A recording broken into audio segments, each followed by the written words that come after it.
자, 안녕하세요. 와, 이렇게 우레와 같은 박수와 함께 문학의 숲 213회를 한번 시작해 보겠습니다. 오늘 우리 문학의 숲에서 함께 만날 책은 증언들, 더 테스타먼트. 이 책입니다. 이렇게 표지를 보시면 마거릿 애트우드의 이제 책 표지인데요. 제가 이런 거 할 때마다 부제를 한번 정해봅니다. 이번에 부제를 고민을 했어요. 왜냐하면 굉장히 큰 책이고 거창한 것들을 다 담고 있어서 어떤 부제를 할까 고민을 하다가 제가 한번 이렇게 적어봤습니다. 길리어드는 얼마나 멀리 있는가? 책을 보신 분들은 아실 테고, 이제 아직 못 읽으신 분들을 위해서 제가 줄거리는 너무 스포일러가 되지 않게 조심할게요. 왜냐하면 이 소설 자체가 뭔가 좀 이렇게 스릴러 이런 형식도 좀 있다 보니까 내용을 너무 공개하지는 않은 선에서 최대한 노력을 할 테고요. 길리어드는 책을 보신 분들은 알겠지만은 이 소설에 등장하는 길리어드 공화국, 그런 나라입니다. 그 작가고요.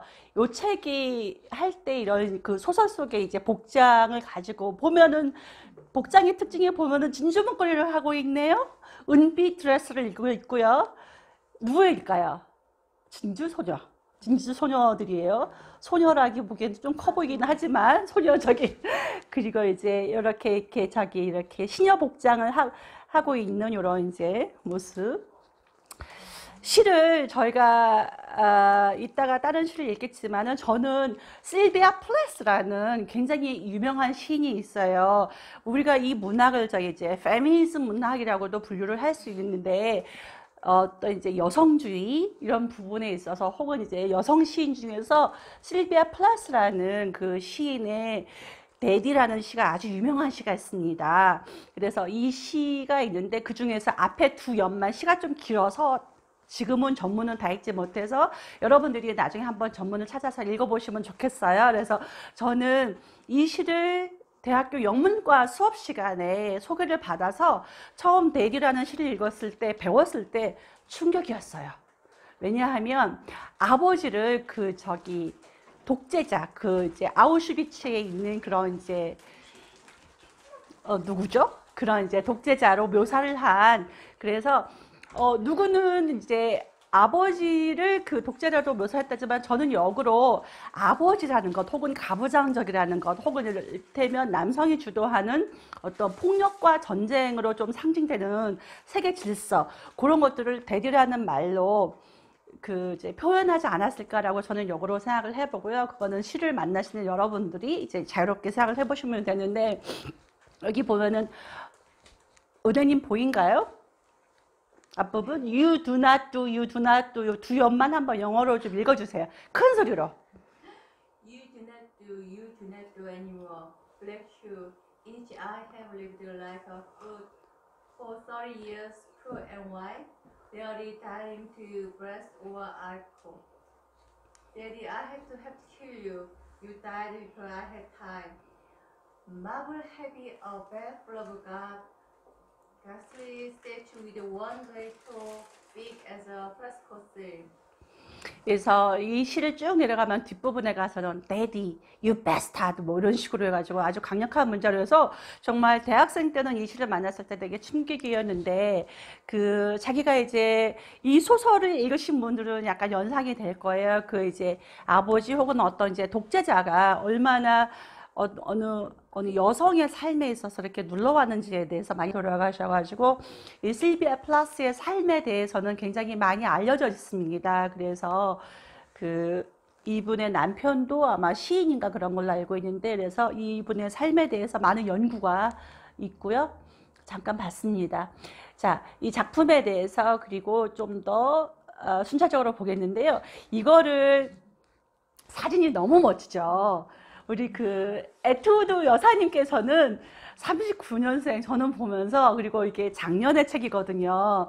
그러니까 80이 넘어서 쓰신 책이에요. 얼마나 대단합니까? 그래서 39년생은 저희 이제 어머니랑도 동갑이신데, 그래서 이런 사진 너무너무 멋있게 이렇게 찍었는데,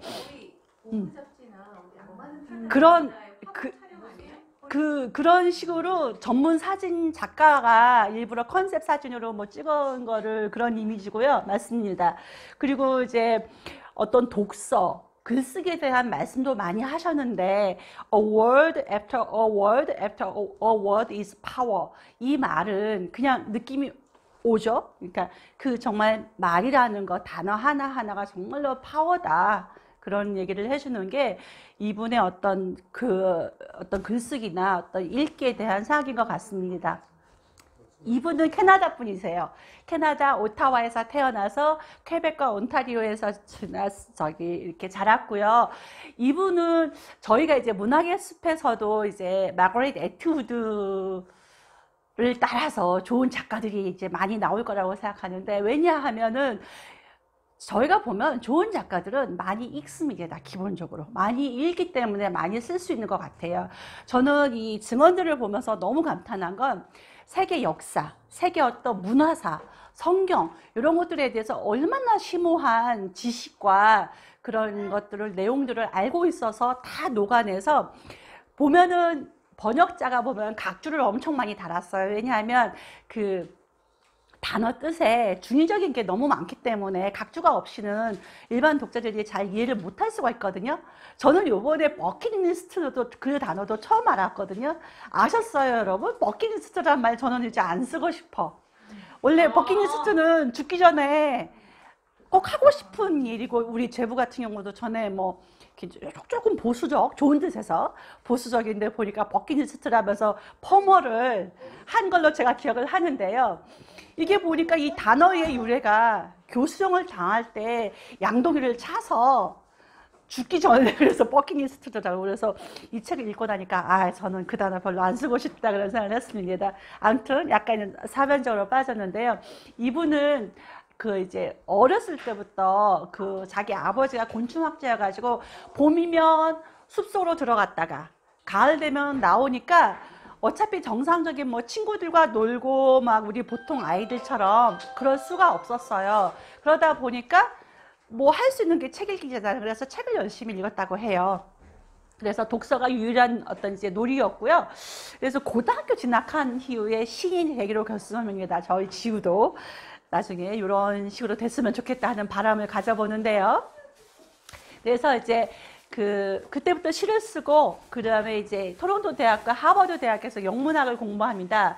그래서 벌써 21살에 첫 시집을 서클 게임이라는 시집을 출간하고, 이후에 가장 대표작은 시녀 이야기, 요거부터 해가지고 쭉 하는데 책들이 굉장히 인기가 있습니다. 그래서 그리고 이제 페미니즘 작가다라고 우리가 뭔가 좀 단정 지을 때는 조금 조심해야 되는 부분이 있는데, 물론 페미니즘 문학을 했지만 저는 이분은 이 책 하나만 봐도 단순히 페미니즘 하나만이 아니라 정말 엄청난 문명사를 아우르고 있는 그런 작가다라고 해서 굉장히 감탄하고 존경스러웠는데, 이 할머니께서는 그 이제 외교, 환경, 인권, 현대예술, 과학기술 이런 모든 주제에 대해서 망라해가지고 좋은 책들을 써오셨어요. 그래서 여기서도 보면은 책에서 보면 이제 언베이비라 그래서 이렇게 좀 이제 기형아들이 출산이 많은 내용이 나오는데, 그런 부분도 보면은 방사능으로 이 길리어드가 만들어지기 전에는 방사능으로 이미 많은 사람들이 환경오염에, 우리 지금 막 환경운동가도 이렇게 이제 도착하셨는데, 요 사회는 이미 환경오염으로 해서 이미 기형아 출산이 많은 거예요. 그리고 또한 이제 그 작품에서 보면은 그 저기 이렇게 메이데이라는 조직이 있습니다. 이것도 보면은 그 어떤 인권을 위해서 그 지하 조직망처럼 인권운동을 하는 단체도 있고요. 이런 얘기들을 담아낼 수 있었던 것은 작가 자신이 인권과 환경 이런 문제에 대해서 깊은 관심과 활동을 본인이 직접 했기 때문에 그렇게 되고요. 그래서 국제사면위원회라는 데 유명한 그 인권단체잖아요. 엠네스티 인터내셔널을 얘기하는 거고, 저 역시도 엠네스티 인터내셔널에서 꽤 활동을 한 바가 있습니다. 회원으로. 저는 특히 한국에 있는 외국인들 중에서 엠네스티 인터내셔널 활동을 하고 싶어 하는 친구들이 있어서 그 외국인 그룹을 제가 이제 영어를 조금 하니까 했었어요. 그래서 제가 이 증언들을 만나게 된 까닭은 올해 노벨문학상 수상작을 발표하기 전에 마거릿 애트우드가 굉장히 이렇게 유력하다 해가지고 출판사에서 이 사람 책을 막 홍보를 했거든요. 그래가지고 아 그래 증언들 읽어볼까. 원래는 저희 아이가 이제 문학을 하는데 시녀 이야기를 읽어보라고 봄에 추천을 했어요. 그랬는데 좀 펼쳐봤는데 너무 디스토피아인 거예요. 그래서 봄인데 봄에는 꽃이 피고 있는데 막 어떤 디스토피아냐면 장벽에 막 시체가 걸리는 그런 풍경들이 막 묘사가 되니까 힘들어가지고 아 이런 이 책을 이 코로나 시대에 문수 회원들과 보면은 힘들까 싶어서 했는데 증언들을 읽으면서 다시 보니까 참 잘했다 이런 생각이 들었어요. 그래서 책이 굉장히 많고요. 책을 보시면 이제 이렇게 쭉 주로 저기 소설만 장편 소설만 일단 엮어봤고 이렇게 쭉 나열한 거를 가져와 봤는데요. 85년 시녀 이야기가 있고 다른 책들도 굉장히 많이 좀 알려져 있습니다. 그리고 바로 작년에 증언들 어쨌거나 여기서도 아마 글 쓰시려고 하거나 책을 내시려고 하는 분들이 문숲에도 꽤 있는데 이분을 보면 80이 넘어서도 이렇게 멋진 책을 쓸 수 있다는 거에 대해서 희망을 가지시고 그 다음에 페미니즘 저는 이분의 그 이제 유명한 말 저는 작가들 하면 구글에서 이제 유명한 말을 좀 찾아보거든요. 그 중에서 이 말이 완전 와닿았어요. Men are afraid that women will laugh at them. Women are afraid that men will kill them. 남자들은 여자가 자기를 비웃을까봐 두려워하지만 여자들은 여자들을 죽일까봐 두려워합니다. 얼마나 와 닿는 말입니까? 즉 뭐 여러분들은 아이 무슨 과장한다. 아마 남자분들은 저희 그 이런 길리어드 사회도 아이 이게 가당키나 한 사회야 라고 해서 몰입을 못 하실 거예요. 근데 아마 제가 알기로는 여성분들은 읽으면서 제가 아까 길리어드는 얼마나 멀리 있는가 했죠. 아마 정원 팀장님 같은 경우도 길리어드 뭐 있을 수도 있는 우리가 정말 열심히 싸우지 않으면 있을 수 있는 세계에 있지도 않을까라고 생각했을 거라고 전 봐요. 그쵸? 그래서 마지막 부분에 이제 이 작품에서 이 어떤 이제 서술자는 그렇게 얘기합니다.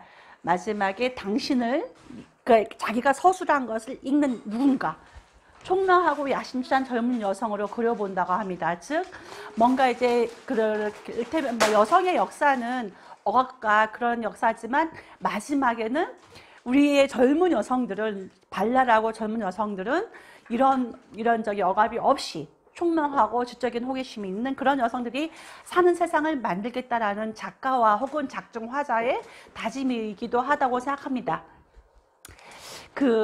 제가 좋아하는 작가인데요. 조지 엘리엇이라고 있습니다. 조지 엘리엇 하면은 여성일까요? 남성일까요? 물어보면은 상현쌤 이거 너무 답을 알려주는 질문인가요? 조지 엘리엇 작가 혹시 아셔요? 조지 엘리엇은 19세기 영국의 소설가인데요. 여성입니다. 근데 19세기만 해도 우리가 브론테 자매들 잘 알고 계시죠? 브론테 자매들도 맨 처음 글을 쓸 때는 자기네 실명으로 못 썼어요. 그리고 누구죠? 우리가 되게 잘 알고 있는 프랑켄슈타인의 작가 메리 셸리 같은 경우도 원래 책을 낼 때는 자기 이름으로 못 냈어요. 그렇게 할 만큼 그 당시에 19세기만 해도 여성이 자기 이름으로 글을 쓰는 것은 되게 어려운 시대였고 이분은 조지 엘리엇은 그래서 이제 여성 작가인데 굉장히 이제 유명한 작가인데 이제 남성의 이름으로 해가지고 아주 필명을 그렇게 썼는데요. 이분이 이런 말을 했대요. 여자들은 누구나 똑같이 한 세트의 동기를 갖는다고 생각해 버리고는 그게 아니면 괴물이라고 하지. 그러니까 이제 남자들이 여자들을 대상화해서 다 똑같이 어떤 프레임 안에 넣어놓고 그게 아니면 괴물이다, 마녀다. 마녀 사냥이라는데 그런 데서 나오지 않았겠어요? 그렇게 한다고 하는 건 얘기를 조지 엘리엇 씨가 했어요. 되게 멋진 여성입니다. 이분도. 이분 작품들은 문숲에서 한 번 했는데 플러스 강의 물방앗간 앞으로도 더 만나볼 만한 작가인데요. 책이 너무 좀 두꺼워서 소설들이 그래서 아직 엄두를 좀 못 내고 있었어요. 디스토피아 소설이라고 합니다. 그 디스토피아 말만 들어도 뭔가 디프레스 되는 느낌이 들죠. 유토피아의 반대 단어겠죠. 그래서 이제 디스토피아 그런 길리어드라는 나라가 디스토피아 그런 설정이었는데 그 여기서 나오는 1985년 작품 시녀는 그 이제 여성들 중에서 가임기 여성들을 골라서 완전히 그냥 대리모처럼 그 출산만 가지고 있는 그런 여성이에요. 그런 나라를 가정한 거죠. 쿠데타를 통해서. 그렇게 하고 여성들은 출산, 뭐 섹스 혹은 결혼 모든 거에 대한 권리를 박탈당해서 씁니다. 우리가 읽었던 혹은 여러분들이 알고 있는 디스토피아 소설들은 뭐가 있나요? 저는 이제 멋진 신세계 우리 저기 곡감 선생님이 발제를 해주셨죠. 저는 눈먼 자들의 국가도 사실 요번에 이제 코로나 때문에 요거는 전염병이 창궐했을 때의 디스토피아적 상황이거든요. 굉장히 유명한 책인데 이 책도 역시 되게 끔찍해요. 그래가지고 저는 참 같이 읽읍시다 잘 못하겠더라고요. 그리고 우리가 문습에서 역시 읽었던 나를 보내지 마 아시나요? 이 책도 클론에 대한 이야기입니다. 클론에 대한 이야기인데 되게 슬퍼요. 그래서 저희 문화예술에서도 읽었었는데 그런 게 있고요. 디스토피아 영화들도 많이 있죠. 생각해보면은 좀 이제 그 AI나 그런 이제 클론이나 이런 부분에 대한 영화들이 많은 것 같아요. 뭔가 과학의 발달함에 따라서 어떤 인간에 대한 어떤 이렇게 인간성에 대한 윤리가 없어지는 그런 게 많은데 생각해보니까 설국열차도 약간 그런 종류라고 할 수 있겠어요. 그렇죠? 그 외에도 여러분들이 좀 기억을 더듬어 보면 저는 그냥 떠오르는 건 몇 개 썼는데 기억을 더듬어 보면 굉장히 많은 작품들과 영화들이 있습니다. 이렇게 보고 길리어드가 아마 책 보신 분들은 보니까 이게 그리고 이게 아마 드라마가 만들어졌기 때문에 이렇게 구체적으로 지도가 나온 것 같아요. 그 드라마라는 것은 증언들 말고 그 85년자의 시녀이기 때문에 길리어드가 여기라고 하네요. 이렇게 해서 보면은 미국 땅 한 부분이죠. 아, 미국 하니까 그래도 아마 어떨지 모르겠지. 아, 여기가 텍사스인가요? 텍사스. 예. 텍사스 아칸소 그리고 아. 오클라호마라. 몇 개 주에 걸쳐 있네. 예, 그러니까 몇 개 주, 텍사스를 포함해서 몇 개 주, 그러니까 길리어드라는 나라는 되게 독특한 게 그렇게 정리해 놓은 것도 있어요. 이게 길리어드 깃발 이런 것도 있고요. 이렇게 보면은 시녀들 이런 느낌들 보면은 알겠죠. 그리고 여기 보면 그 구글에 보면 길리어드를 검색을 했더니 이렇게 쫙 나와요. 정말로 마치 실존하는 나라인 것처럼. 그래서 위치는 옛날 미국 미 대륙 구역이 있고 그다음에 이제 워싱턴이 수도이고 그다음에 중요한 거는 언어는 영어인데 그 이제 여자들은 언어를 못 써요. 글을 못 써요. 그리고 길리안 픽토그램이라는 게 있고요. 종교는 이거 되게 중요한데 길리안 기독교예요. 여기서 기독교가 되게 나오는데 책을 보신 분들은 이상하다?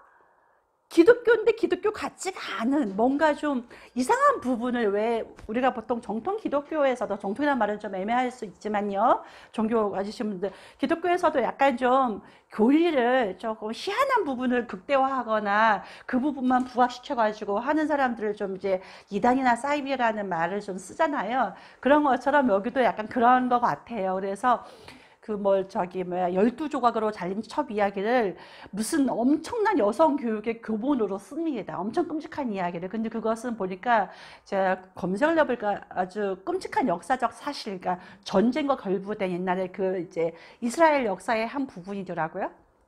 그런 부분들이 있고요. 어쨌거나 종교가 굉장히 통치수단으로 작동한다는 것. 그리고 정보체제는 전체주의입니다. 제가 그걸 말씀드릴게요. 그래서 여기서 나라가 전체주의라는 게 굉장히 중요합니다. 여러분은 전체주의가 무슨 고등학교 때 배운 거죠?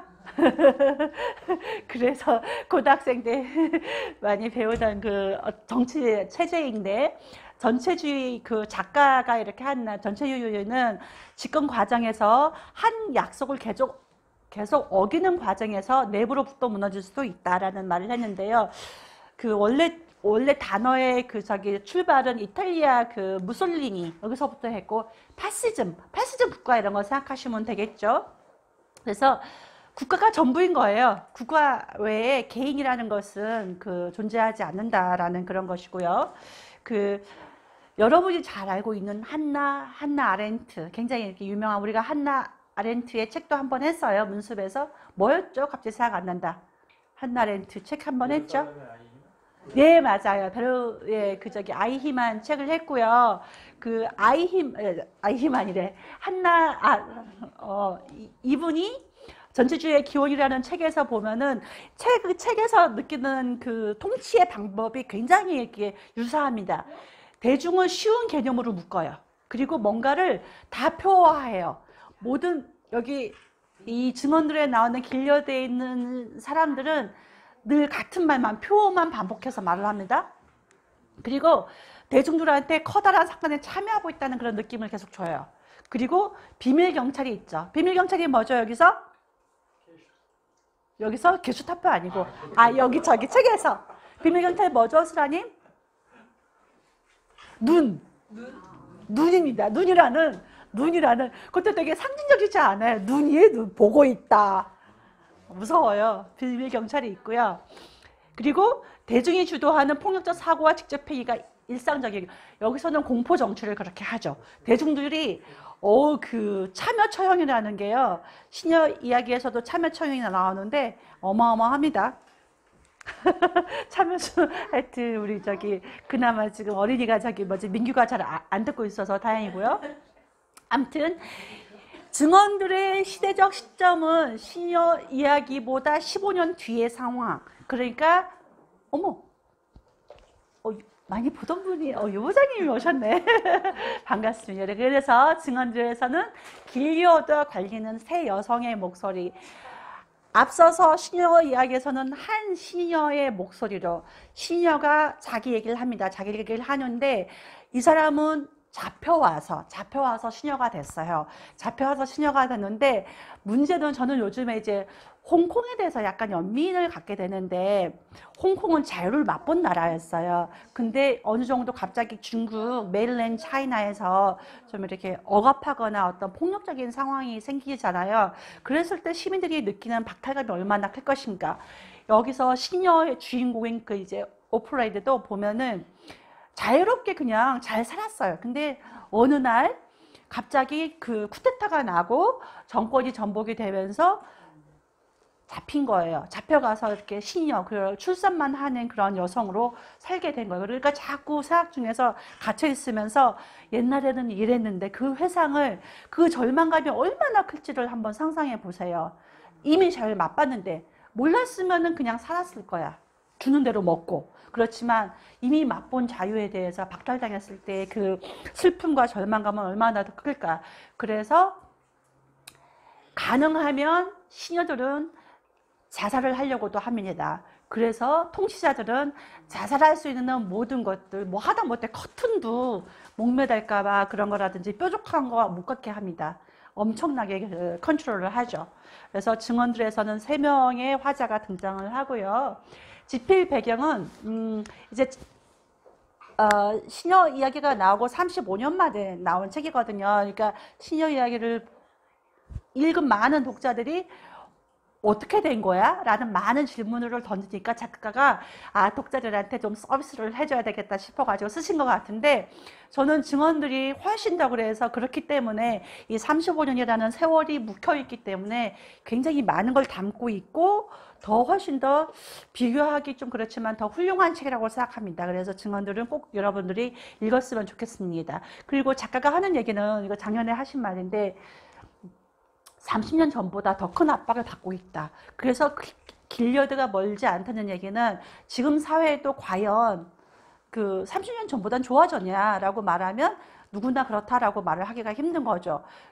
일테면 이슬람 국가 중에서는 이제 IS들도 여성들을, 옛날에 IS의 극단적인 한 그룹이 어디였더라?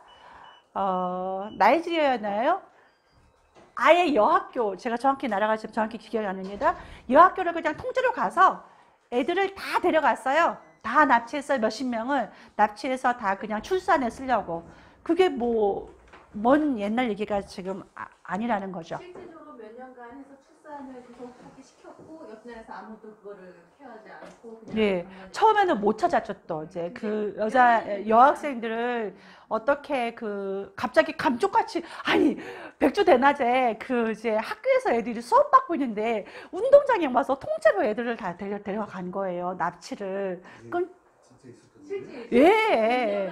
그 그게 나이지리아 네. 그래서 네. 있었어요? 실제 있었는데 나이지리아였나요?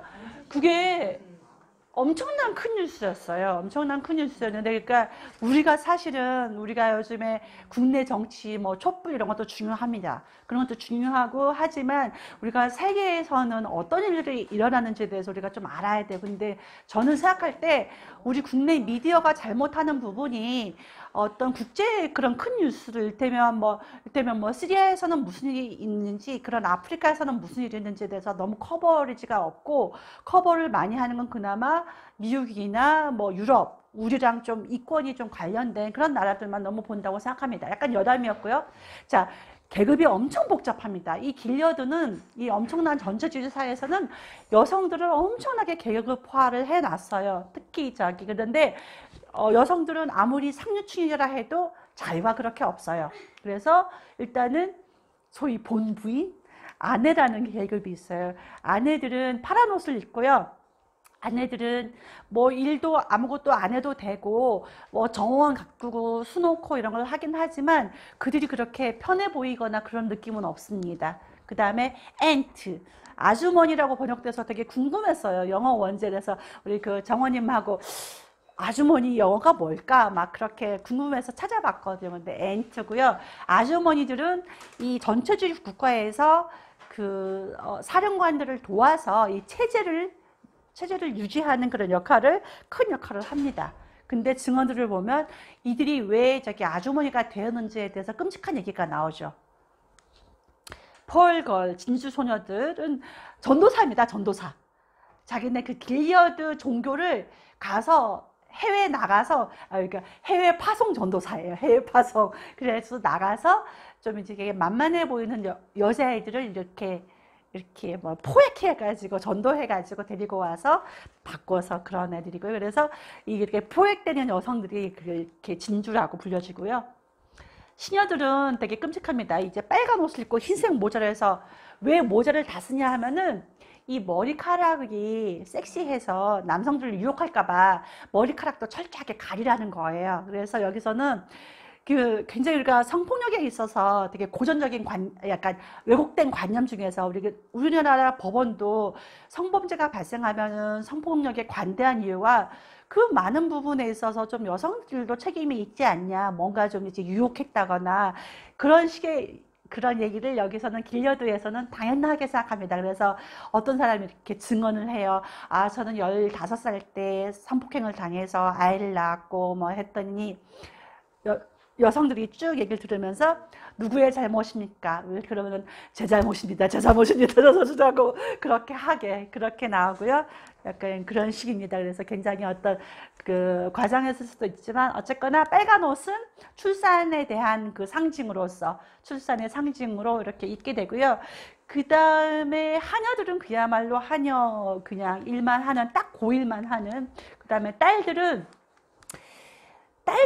그 사령관이나 사령관의 자식들과 결혼하게 돼 있는, 정략 결혼하게 돼 있는 그런 신분인데, 딸들도 그렇게 행복해 보이지는 않고, 딸들은 보면 보통 그 부부가 낳은 자식이라기보다 어딘가에서 훔쳐오거나 입양하거나 그런 걸로 이제 나와요.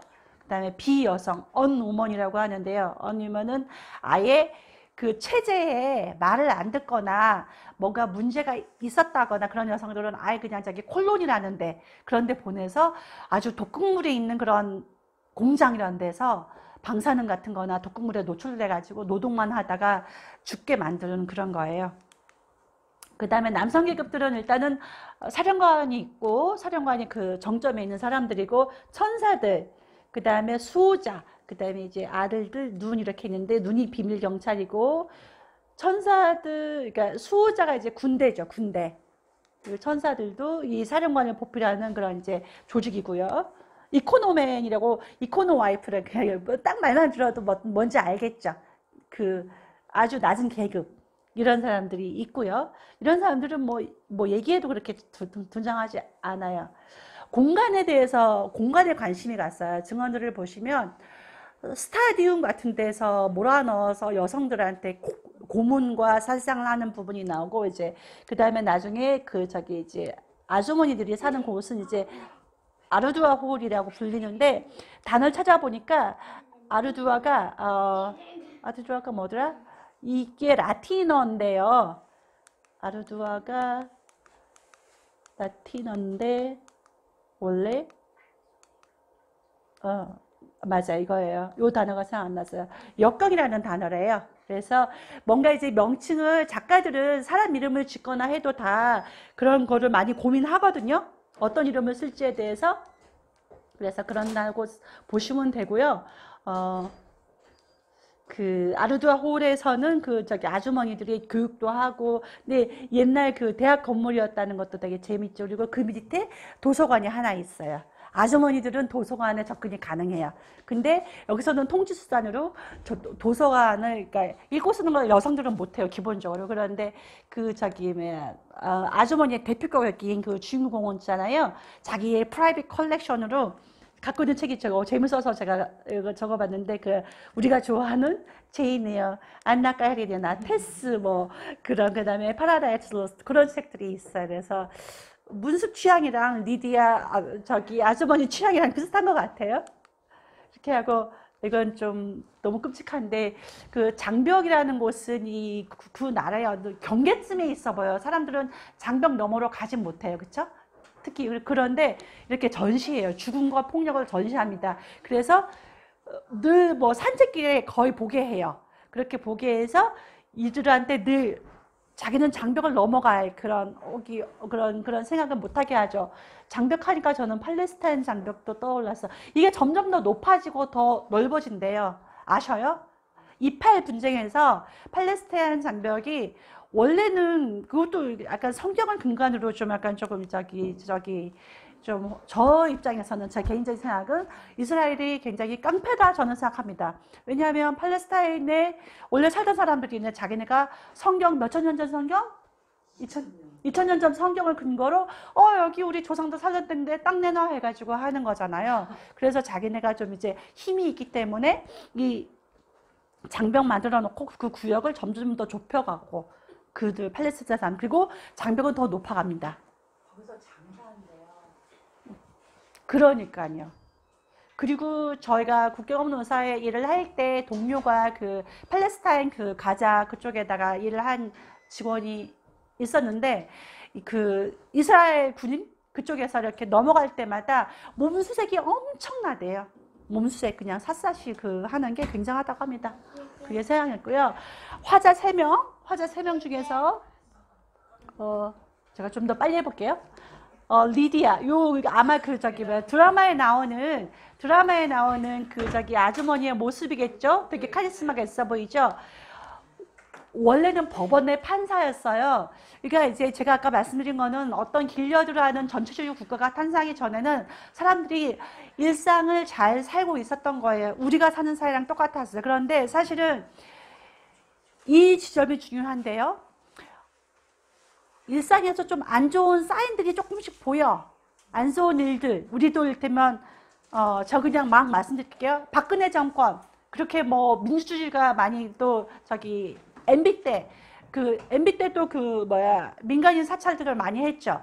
그런 일상들이 있어도 사람들은 설마 이것보다 더 하겠어? 설마 더 나빠지겠어? 라고 하고 아니라던 사이에 확 뒤집어진 거예요. 그래서 사령관들이 맨 처음 한 일은 뭐냐면요. 모든 여성들의 계좌를 차단해요. 은행 계좌를 차단해요. 은행 계좌 차단하고 그 다음에 이런 전문직 여성들의 다 일단 잡아서 가둬요. 그래서 되게 무섭죠. 네, 그래서 이분이 중심 인물이 되어서 이 길려대 내볼 거를 하나씩 기록합니다. 여성들은 읽고 쓰는 게 금지되어 있지만 비밀리에 기록을 합니다. 그 다음에 화자 두 번째 그 이제 아그네스 그 이렇게 딸의 신분이고요. 사실은 이방이 되어 있죠. 그 다음에 데이지라는 세 번째 화자, 그러니까 세 명이 전부 여성입니다. 전부 다른 나이대의 여성, 그리고 나중에 자매애, 시스터후드를 발휘하는 것들에 대해서도 주목해 보세요. 어떤 여성들이 행복한 세상은 여기서 뭔가 솔리데리티, 자매, 이게 얼마나 중요한지를 또 느끼게 해주고 실질적으로 자매이기도 합니다. 그래서 데이지는 미래 세대의 희망이라고 볼 수 있고요. 제가 그래서 데이지 꽃말을 찾아봤네요. 데이지 꽃말에 천진난만하고 명랑하고 희망이라는 말도 있대요. 그래서 데이지가 딱 그런 상징으로서 중심 인물, 그러니까 저기 이제 리디아가 그 아주 악독한 독재 나라에서 기록한 것을 데이지가 희망을 계승하는 그런 식으로 구조가 갑니다. 야곱의 아들들이 그 가장 정점에 있는 권력자들인데요. 이 야곱의 아들들은 아마 성경책 열심히 보신 분들은 아마 알 거예요. 이제 구약에 나오는 그 이스라엘 12부족의 조상이라고 하네요. 저는 성경을 잘 못 읽어봐서. 근데 이 작가를 보면 우리가 문학을 하려면 성경은 필수다라는 느낌은 좀 가져봅니다. 폭력, 아주 폭력적이어서 아마 좀 비위가 약하신 분들은 읽기가 거북하실 것 같아요. 그래서 특히 참여 처형 이런 거는 굉장히 이제 원시적인데, 그것도 시녀들한테, 억압받은 시녀들한테 어떤 남성들을 맨손으로 죽이게 만드는 참여 처형이라는 게 있어요. 아주 그로테스크합니다. 그리고 어쨌거나 교육과 통치에 쓰이는 폭력은 고문과 살인이 가장 흔하게 쓰여요. 그래서 공포 정치로 하는 거죠. 기독교, 길려드식 기독교이고, 그런데 저는 이제 여기 길려드가 미국 땅에서도 생기긴 했지만 지금 미국의 기독교는 건강합니까? 그 중에서 시오니즘으로 표방되는 기독교는 굉장히 하죠. 그래서 이때면 뭐 트럼프 요번에 졌지만 조 바이든 어쨌거나 잘 됐다고 생각합니다. 근데 어쨌거나 미국 사회는 아마 대통령 선서할 때도 성경에서 하지 않나요? 그렇게 하죠. 그만큼 기독교가 중요한데 약간 풍자가 있지 않을까. 이 12조각으로 잘린 첩 이야기는 제가 검색을 해봤더니 엄청나게 끔찍한 사건이더라고요. 그래서 그 부분도 나중에 한번 보십시오. 이 부분이 아주 중요합니다. 여러분, 이 부분은 잘 들어주세요. 마그렛 애트우드가, 그러니까 우리 뭐 여기 이 책을 보신 남성들은 길리어드 이게 무슨 허황된 얘기야 라고 할 수 있지만 둔차, 딴 데 보지 말고 이게 왜 허황되지 않다고 느끼냐. 작가는요, 자기는요, 역사 속에서 없는 사실은 단 하나도 적지 않았다고 했어요. 그러니까 여기 있는 모든 묘사들은 다 실제로 있던 거를 짜집게 했습니다. 그리고 뒤에 보니까 2차 세계대전 당시 레지스탕스를 몇 명을 직접 인터뷰하고 다 체록을 했대요. 그래서 쓴 거기 때문에 여기 있는 너무 끔찍한 일들이 많이 나오는데 다 실제 있었던 일들입니다. 그래서 전례가 없는 사건은 절대 자기는 안 쓴다. 그렇기 때문에 길리어드가 우리한테 생생한 공포로 다가온다고 생각합니다. 왜냐? 사실이고 다시 일어날 수 있는 역사적 사건이니까.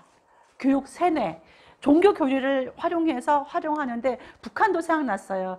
주체사장이 우리 저희 이제 교회에 주체사장 연구하신 논문 쓰신 분도 있는데 주체사상은 하나의 종교로 작동을 합니다. 그래서 북한이 저기 하는 것도 그런 어떤 종교로서의 시민들을, 그러니까 사람들을, 국민을 억압하는 그런 거죠. 그렇게 하고, 계급과 옷 색깔로도 되게 단순화해서 사람들은 여기서는 제가 보면은 저희 이따가 이제 문수부지 곧 맛있는 걸 많이 먹을 텐데 이 사회는요, 먹는 것도 즐거움이 없어요. 먹는 것도 너무 단순하고 일단은 물자가 많이 제한되어 있고 옷도 상상력이 없어요. 딱 제한된 옷만 입어야 되는 거죠. 조선시대 치마폭수도 한번 생각이 났어요. 이름과 명칭 아까 말씀드렸죠. 백하라는 죽은 친구가 있는데 그것은 백하의 죽음은 여성들을 살리기 위해서 죽었거든요. 그래서 백하한테는 임모르텔이라고 지어줬는데 임모르텔이 불사 맞죠? 그래서 이런 이름을 지어주지 않았을까. 제이드, 보석, 그 다음에 오프레이드 시녀가 이제 앞서에서 도망가는 시녀거든요. 그래서 아마 오프레이드 뜻이 아닐까라고 생각해 봤습니다. 빨강을 벗어나는 거죠. 아르두 아까 말씀드렸죠. 사령관은 어쩌다가 이제 군사력으로 이렇게 다 통제했지만 사실은 사령관들도 별 볼 일 없고 엄청 중요한 일을 한다고 하는데 알고 보면은 뭐 중요한 일을 뭘 하는지 모르겠어요. 그리고 보면은 자기 어떤 저기 뭐야 시녀 이야기에서 보면은 어느 사령관이 그 주인공 시녀한테 따로 불러. 원래 따로 부르는 건 금지되어 있는데 그래서 뭐 하냐면요. 이렇게 뭐야 낱말 맞추기 게임해요. 그거 너무 재밌는 것 같아. 그런 설정. 너무 하고 싶은 게 자기는 섹스가 아니고 낱말 맞추기 게임이에요. 그래서 여기서의 문제는 뭐냐면 이 사회에서는 남성은 되게 뭐라 그러나 이렇게 스트레오타입해서 남성은 성욕을 절대 억제 못해. 그러니까 여자들은 맨팔도 보여서 안 되고 절대 긴 머리도 보여서는 안 돼. 그렇게 하고요. 옛날에 피곤이라는 영화가 여성주의 영화로서 굉장히 많이 봤는데 이 여성은 술집에서 춤추다가 집단 폭행을 당했지만 그것은 여성의 잘못이 아니다라는 그런 영화로서 그렇습니다. 섹스를 여기 보면은 시녀 이야기에서 보면 섹스 묘사하는 장면이 나오는데요. 진짜 무슨 코미디예요. 이걸 좀 코미디로 봐주셨으면 좋겠어요. 여기 지금 아이라 없죠?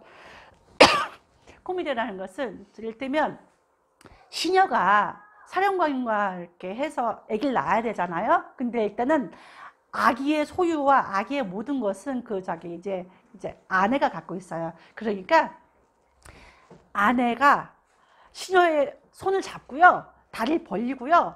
그 밑에 시녀가 이렇게 다리를 벌리고 또 누워요. 그렇게 되면은 사령관이 그렇게 합니다. 그런 식으로 늘 그 현장에는 그래서 이게 코미디죠. 약간.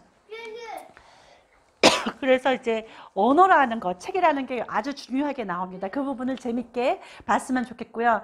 읽고 쓰는 거는 오직 남자들만이 할 수 있고요. 그래서 이를테면 여성들을 억압하기 위해서 맨 처음 한 게 책을 불태우고 여자들은 책을 못 읽게 합니다. 책을 읽으면 교정을 당해요. 교정. 말이 되게 재밌죠? 그래서 그 이제 언어를 갖는다는 것 자체가 곧 권력인 거죠. 그리고 그래서 거의 다 했고요. 주제를 보면 여기서의 중요한 것은 여성을 억압하는 그런 디스토피아의 세상. 그런데 계속 제가 말씀드립니다. 과연 그것은 원리 있는 것인가? 허황된 것인가? 역사에서 이런 부분들을 우리가 착안했다면 우리는 그런 세상이 안 오게 막아야 될 그런 어떤 책임이 있지 않을까? 그리고 그 작가가 그렇게 말을 해줘 본인이 정말 썩 나아졌는가 그런 얘기를 하죠. 자유라는 것, 아까 제가 이제 홍콩 얘기도 얼핏 말씀드렸지만 자유를 맛보는 것은 여기서 길려들에서는 이제 여성들한테는 엄격하게 금지가 되어 있는 거예요. 그런데 여기 작가가 앞에 보면은 그런 거 있죠. 왜 책의 서두에 책이 시작하기 전에 그 인용하는 걸 뭐라고 부르는 말이 있죠.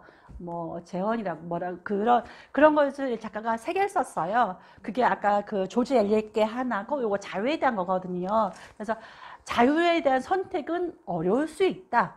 이 부분에 대해서 책을 읽으신 분들은 굉장히 공감하실 거예요. 그 다음에 저는 과연 이제 인간이란 뭘까? 인간성이란 뭘까라는 것을 작가가 얘기해보고 싶었다고 생각합니다. 비단 이게 일단은 여성, 남성 이런 대립적인 것이만이 아니라 그래서 사실 사람이 사람한테 고문을 강하는 걸 보면 이게 과연 사람인가라는 생각을 하고요. 저는 우리가 아직은 못 읽어본 책이지만 프리모 레비가 아우슈비츠 생존자시거든요. 아우슈비츠 생존자가 프리모 레비라는 사람이 이것이 인간인가라는 책이 있습니다. 여러분들 관심 있으시면 이 책은 되게 고전이니까 한번 읽어보시면 좋겠고요. 그래서 그렇습니다. 그래서 과연 어떤 이제 폭력을 자행하는 사람들, 가해자 입장에서는 과연 저게 사람인가? 이 부분에 대해서 작가는 또 말을 해주고 있어요. 중요한 것은 우리는 이제 역사에서 배운다는 겁니다. 그래서 이거는 작품에 나와 있는 말인데 집필을 하면서 책을 몰래 쓰는 거죠. 몰래 쓰면서 이렇게 얘기합니다. 당신은 내가 쓴 이 기록을 거듭해서 읽고 오류를 뒤지며 전기 작가들이 블라블라 이렇게 얘기하고 그 독자는 질문을 하는 거죠. 어떻게 그런 상황이라고 해도 당신이라면 절대 그런 짓을 하지 않았을 텐데 당신은 그렇지만 당신에겐 그런 일을 해야 할 필요가 절대 생기지 않을 것이다라고 말한 것은 내가 이 사회를 붕괴시키고 더 나은 세상을 만들어서 후대에 올 그런 우리 딸들에게는 이런 식의 끔찍한 그런 일들을 선택을 하지 않아도 되는 세상을 만들겠다. 그런 얘기를 하고 있어요. 다 했고요. 우리가 이제 맛있는 저녁을 먹으면서 길려드는 과연 얼마나 현실적인가, 그리고 우리가 생각하는 어떤 이제 무서운 세상은 어떤 세상일까라는 얘기를 한번 해봤으면 좋겠고요. 그리고 이 책을 보면서 우리는 어떤 선택을 했을까, 뭐 이런 부분에 대해서 많이 이야기를 해봤으면 좋겠습니다. 그래서 이렇게 해서 발제 마치겠습니다. 고맙습니다.